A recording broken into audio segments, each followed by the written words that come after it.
سلام دوستان عزیز، وقتتون بخیر.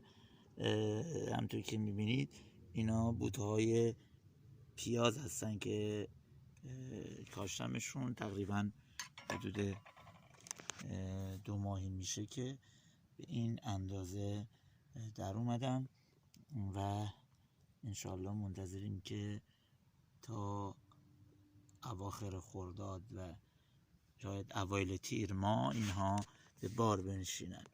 خب پیاز میدونید که خیلی با آب موافق نیست. سعی میکنیم که با یک دوره خیلی مدتداری به این بوته ها آب بدیم تا آب زیاد، رطوبت زیاد خود اون ساقه و بونه یک پیاز رو از بین نبره. همچنان که میبینید دقیقا اینجا هنوز رطوبت نم خاک رو داره و نیازی به آب نداره.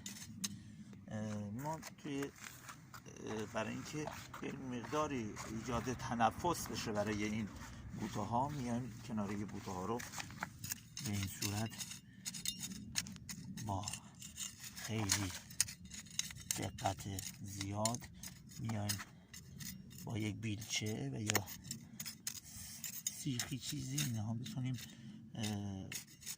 کناره های این بوته های پیاز رو یک مقداری خاکا رو باز بکنیم که بتونن این بوته ها